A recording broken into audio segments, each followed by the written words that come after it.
Hello YouTube, this is Morgan Airspeed Prime here with my next Star Wars video. This is going to be my review for The Mandalorian Season 3 Episode 5.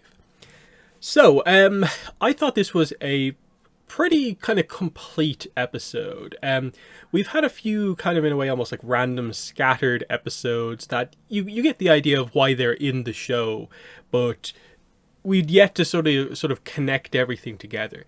This was the first episode where I felt like, okay, they're finally beginning to bring a lot of these plot threads together. So this is why they're alluding to Moff Gideon. This is why they reintroduced sort of Dr. Pershing and Elia. We brought the High Republic, sheriffs basically back into play in this episode. And we finally are making a little bit more progress with the actual Mandalorian covert thing, the Bo-Katan plot, and that's what we're doing. I do understand, though, why there is some criticism of this season, because unlike the previous two seasons, which were laser focused on Din and Grogu, their plot has been in the background. Bo-Katan has felt like the character with the more of the drive, the direct story arc, and especially with kind of what they did in this episode, it definitely made sort of Din's redeeming of himself for taking his helmet off plot. It made that feel very kind of low key, but I think it's purposely meant to be low key, that this is a character who has sort of almost inadvertently got himself involved in quite a few kind of bigger picture plots, but he himself just wants to be a Mandalorian in the covert and help Grogu. But he's been interacting with Jedi, Moff Gideon, all this sort of stuff. He's the one who discovered Mandalore is habitable again. But we are still figuring out sort of like what is his kind of role in all of this. Is he basically just meant to be sort of Grogu's dad type situation? Or are we actually building to do something? Because you'll note that it's been a while since we really referenced, like, say, what the Darksaber really means in all of this. I am assuming it will come back into play. I think there's a reason they replayed that scene and highlighted the idea of like, oh, I got the Darksaber because I defeated Moff Gideon. Highlighting that again, in case you forgot, Moff Gideon previously had the Darksaber. Where did he get it from? He got it from Bo-Katan, because he was the one who basically executed the, Night of a Thousand Tears, I think is what it was called. And obviously some sort of an incident happened in the past where he managed to best Bo-Katan or stole the Darksaber in some way. And then if you track the Darksaber a little bit further, you obviously know that it was given to Bo-Katan by Sabine Wren, a character from Rebels, who I think we're going to see again in the Ahsoka show. So I think what they're playing up here a little bit is sort of like the kind of destiny legacy of Bo-Katan as a character. Previously, the leader of Mandalore. But it didn't work out, because in a way, she never earned as such the Darksaber in the right way. It was just given to her. And I think that's why she's demonstrating that she can use it very, very effectively, much more effectively than Din can. But she, at least at that point, didn't view herself as being worthy to take it or even try to reclaim it from him. And it's going to be interesting to see when it does come up again, because it feels like her, I think, claiming the Darksaber feels like the direction they have to go in. Because up to now, they've not, I think, made enough of an effort to get across that Din is training and he's becoming better with the Darksaber. It feels like he just happens to have the sort of relic that represents leadership of Mandalore for almost like no reason. He just happened to be the one who's in charge here. And obviously he's important in this, and there's potential with the character, but obviously, does he have an arc so far? And that's the whole kind of point in this. He really doesn't. He's important here because this is how, the various characters he's come into contact is what brings the Mandalorians back into play with what's happening on Navarro. And this was where, I think the grander cast of the show kind of stood out here, because we had like the first 12 minutes of the episode where it was our kind of New Republic characters who were in the focus. A little bit of Alaya, Grief Karga is in the focus here. And it took, up to the 12, 13-minute mark of the episode to finally get to the Mandalorians. For a second there, you're almost thinking, is this another side episode where we're just doing the other plot? But no, they do bring things back into play. Again, by highlighting sort of the failings of the bureaucracy, I suppose, of the New Republic.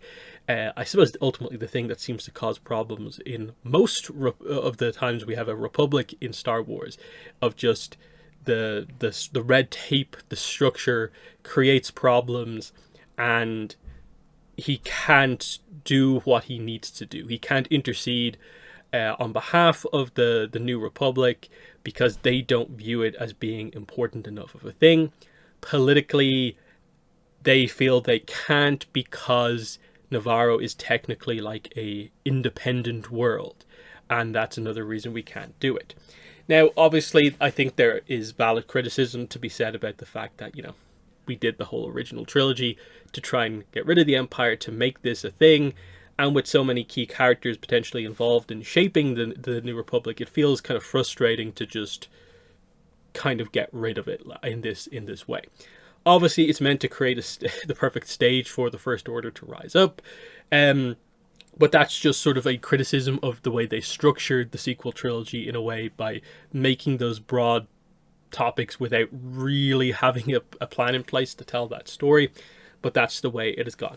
So this is what forces our kind of sheriff character to go to the Mandalorians, who he views at least as being honorable. He knows Din somewhat well, and this is where everyone is properly introduced. So he, of course, wants to help Grief. We reference the stuff from the previous episodes where he was offered a plot of land here, and so he feels that this is something they can do. And just the fact that they were found, which, interestingly, they used the fact that the droid, I guess, is New Republic. This is how they were found in the first place. So they need to relocate anyway, which they probably needed to do just for safety reasons because of the incidents that just recently happened. But they're relocating anywhere. Why not to the place they used to be, but out in the open, basically? So, this is what was so interesting about those scenes. Then the decision has to be made among the group. Are they going to fight for Navarro against the pirates? Because that's what happens here. The threat here is the pirates from a few episodes ago come back and basically occupy the city. And no one else is helping them. So it's time for the Mandalorians to be heroes. So interestingly, we get a sort of like hold the hammer and you get to speak scene. So Din speaks of like, this is why we need to do this. And he gives a reasonable kind of like pitch on this whole thing of like, this is more of a kind of personal thing to me, but we also did used to sort of live here technically. The people weren't the ones we were fighting. We were fighting the Empire. They're the ones who sort of like did so much damage to us. And then Paz Vizsla takes up the hammer and speaks.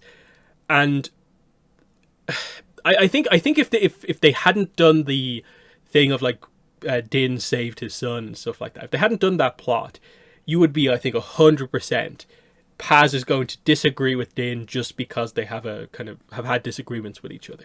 And it seems like that's the way it's going.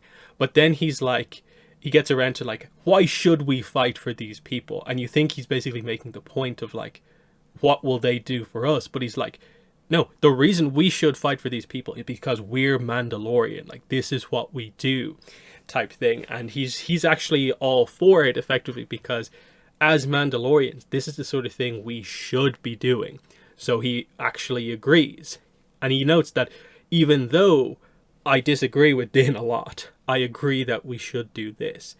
And so this is where it's kind of the point here is being made that they can become kind of heroes and actually find a home out in the light, effectively, where they don't have to hide for themselves. And that's what this is all about. So it's a really kind of rousing kind of moment where the whole covert just kind of like fuels up, heads out, And you get to see the difference, I suppose, between the kind of more veteran Mandalorians, the ones who know kind of like field command, versus the ones who are more just kind of individual warriors. I think we've seen that before, that like Bo-Katan is vastly more like skilled than Din is as a fighter. Um, he gets by because like he's resourceful and stuff like that, but he wouldn't have necessarily the leadership qualities that she has, as such. So I like the way they create that sort of distinction here, and it sets up like, oh, this is why the armorer is actually focusing on Bo-Katan quite a bit in these episodes. But the point that's being made here is that, okay, it's going to be basically a pirate corsair ship with a bunch of fighters against the Mandalorian covert, but all they have is Din's fighter and Bo-Katan's kind of troop transport ship that can carry like a couple of Mandalorians. So they are up against it here, but they have a chance here because they're more skilled. And I like that we just got this sort of like battle kind of scene, that this was like, this felt like a boss in a video game of like, with these resources, can you take out this somewhat notable setup pirate commander? And I think there's some good stuff here. We get some nice ship-to-ship stuff. We get to see the different Mandalorian groups kind of land on the ground. And there's a few kind of nice tactical things, like they have a sort of like heavy blaster up on the high position, and this is where the armorer gets her kind of big action scene where she comes in and just starts taking things out with her kind of blacksmith tools. That was very cool. And you got like Paz Vizsla's kind of moment where he came in and just kind of like completely fortified one entire group who kind of were hit from all sides. So that was I think really cool to see, just to see the tactical aspects of the Mandalorians coming in, and how quickly they can change the course of a battle, how skilled they actually are. But also, you know, I suppose you can maybe see that there maybe are some more kind of rookie Mandalorians here. There's only a couple of veterans who are like top tier, perhaps. But still, like, very, very enjoyable sequence, like start to finish. And of course, when they realize they're losing, they start to open fire on the city. So there has to be like a final attack run on the ship. The pirate captain goes out in a blaze of glory. I think the main kind of lieutenant guy runs off, and if I remember correctly, he gets away. I forget if they showed a scene of him getting like shot down at a later point. So I don't know. He didn't seem like that much of a threat. He might just pop up here and now again. But you know, as a reasonable threat to sort of just test the combat abilities of this group, I thought they did a pretty good job here. So yeah, Greef Karga gives a big speech. He gives them what, I suppose we don't know the geography, but seemingly gives them a pretty big amount of land. Now it seems to be somewhat out in the wilderness, but you assume the Mandalorians are going to be able to make something of that. So at the very least, they have a planet that actually is like glad to have them there. They can be out in the open. They have space to work with. They don't have to hide in caves. But immediately the armor is like, now is time to take Mandalore. And so we get the Bo-Katan and armorer scene, which is fascinating. And I think it has to be said, this is probably one of the most intriguing scenes we have had in all of The Mandalorian. Purely because, like, I think a lot of The Mandalorian with the dialogue, you don't need to necessarily overly analyze what the characters say to each other. This is a scene where it feels like there's maybe a need to properly like pick through what exactly is said here.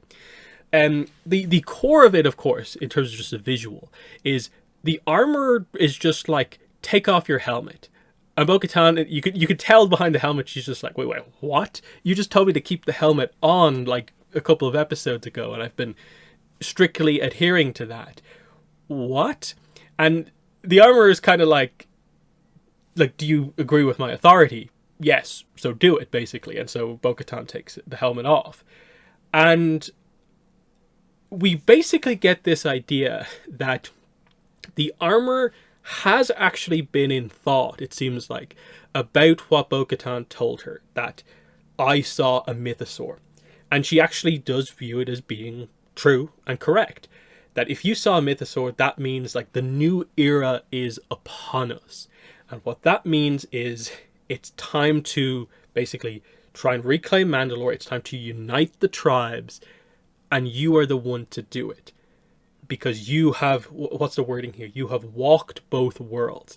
And I think what she means by that is that you have obviously just recently done things the this is the way, the the covert way. The way that the Mandalorians have kept their traditions alive here as part of this group. You've adhered to this for however long it's been, these last few episodes. But you have also done things in the kind of other Mandalorian way, the less devoted to all the rituals type way. So I think the idea here is that you have or have had respect from all aspects of Mandalorian culture. What you need to do now is, if you are going to unite everyone, is you have to be able to have, I suppose, the freedom to talk to all types of Mandalorians on their terms. And so what basically seems to be happening here is she is allowed to sort of remain part of the covert, but take her helmet off in the benefit of bringing other people in, because now is not the time to relentlessly focus on the specific parts of the culture. Now is the time to unite everyone to retake Mandalore. And so there is a little bit of confusion. It feels like there's some clarification that needs to be given on what exactly is going on here. Like, does everyone know what this walk both worlds kind of situation actually is? And not like, I'm guessing it is because she has been a Mandalorian, not part of the Creed and part of the Creed, and has adhered to both. Whereas I'm guessing the other characters, at least for now, aren't going ahead with it because they've known is the Creed. It will be interesting, I suppose, maybe when we get other Mandalorians involved in this, will they just lift that restriction of like, you can keep the helmet on at all times if you want, but you don't have to anymore. And I think it will be telling, I suppose, when everyone meets up, if they turn the rituals back on, or if Mandalore becomes like the focus. And I think this has been needed for some time now, that it has felt like just adhering to the way has kept the Mandalorians from almost like doing anything of note. But now they've taken back this town, they're getting confident, the new era is upon them, they know the planet is hospitable again, the whole living waters test, they know it's true. Din was able to redeem himself. This is important. Now, some people have argued the point that, like, what are they talking about? Like, retake Mandalore. The place is basically abandoned apart from, like, some of the other inhabitants who have kind of, like, moved into the places where people actually used to be. And I think it's less about that and more about they need more people than just the amount of people in the covert to basically arrive on the planet, create like society there again, and then keep it. Because sure, the group can just show up there and start to live there, but if the Empire remnants or the New Republic come and disagree with them occupying the planet again, can they defend? And I think that's the point that's more being made here, is can we actually turn Mandalore back into the Mandalorian homeworld planet again? And the covert can't do it on their own. There is the need to get the people who were previously loyal to Bo-Katan back into play. That's why she was alone in the castle, of course, before this. She needs to get those people back. And I think this is where something like the Darksaber probably will come into play. Where we know, it seems like the Creed, they don't seem to particularly care too much about the Darksaber. You could tell Paz Vizsla because, of course, I guess Pre-Vizsla had the Darksaber. Like, there's a connection there, family kind of connection. But he's part of the Creed. He, for the most part, was fine with that. The others don't seem to particularly be like, oh, Din is our leader now because he has the Darksaber. They're still like the Armorer is the leader. It seems like the people who are going to be more loyal to maybe Bo will maybe require the Darksaber. So this is where I think Din will eventually come back into play in all of this, because she has to get that through the correct means. So it feels like there probably has to eventually be a Bo-Katan versus Din Djarin fight. And that's going to be a somewhat kind of telling thing in terms of what way this actually all works out. Now, you can also make the point that, like, say, Grogu, in going from the last episode into this episode, we did just leave his backstory sort of like, quote unquote, open-ended. We know how he escaped the Jedi Temple, but we don't know where he went from there. And how he ended up where he was in the first episode. So it feels like we have to get back to that at some point. And I think we're maybe building up to the idea of, like, does Grogu really want to be a Mandalorian? Or is he just going along with this because this is what Din does? That's maybe the thing with Grogu, that's maybe a bit of his plot point. Is like, he was brought into the temple and just expected to be a Jedi. And because he's Force sensitive, Din thought that I guess he has to be brought back to the Jedi to train. But he has a stronger connection with Din. But does that mean he wants to be a Mandalorian, or does he just want to be with Din? And so I think a lot will depend on, like, when it comes for, say, like, Grogu to potentially get a helmet, does that change anything? Because again, I'm guessing Grogu is going to have to sit there while the armorer potentially makes this helmet, and that would be an option to maybe get the next stage of the backstory. And something big to happen, because obviously we don't want Grogu's face covered up at all times. But it could be cool if there was a helmet for him. But it would also be cool if he could take it off. And it's the same with Din as well. So there's a lot of interesting things going on here that I'm fascinated to see what happens, because yes, the focus does seem like it's a little bit more on, you would almost say, like, the armorer and Bo-Katan. But remember, Din has the Darksaber. Remember, he is connected to a lot of this stuff. Even if, like, he is not the direct, like, absolute focus of, like, the focal point at which every single plot hinges around, he's kind of involved in a little bit of everything because he knows a lot of people. And that's, I think, the kind of connecting point is that, like, he's this interesting, like, character who people like, but isn't the most probably, like, standout, like, personality in the show. It's just he has a cool design. He has a good heart, of course. He's a reasonably strong fighter. And he just happens to be involved in a bit of everything. And that is an interesting kind of character type when he's basically, you know, right, almost surrounded by basically a lot of legendary characters. What's actually kind of going on here? That's the kind of bigger question here. But again, I think the Darksaber thing will come back into play, because the other thing they did here was that they've been teasing it for a while, but Moff Gideon never stood trial. What happened? Bit of a mystery. Where is he? And they confirm in this episode, they basically find it. The ship he was being transported on has been, quote unquote, taken out. It looks like he's been extracted out of that ship. And the final reveal from the kind of analysis is there is a fragment of Beskar steel embedded in one of the walls on the ship, suggesting Mandalorians were in fact the ones who took him out, who grabbed Gideon, because that's the implication, is that Gideon has been, quote unquote, rescued or brought somewhere by another group. So what's going on? What factions do we still have in play here? And also, when did this happen? Like, what's the timeline of events that's going down here? Was it the people that Bo is now looking for, her former, the people under her command? Is it them who went after Moff Gideon because of what happened? Because, of course, every Mandalorian has a reason to dislike Moff Gideon, because he's the one who effectively, I'm not sure if you can say fully orchestrated, but was a key player involved in the Night of 1,000 Tears. I forget the name of that, but in that big event that effectively, quote unquote, made Mandalore inhospitable. So was it that? Was this actually something that Bo-Katan might have done before the plot that we had from the previous episodes happened? Is there another faction of Mandalorians out there?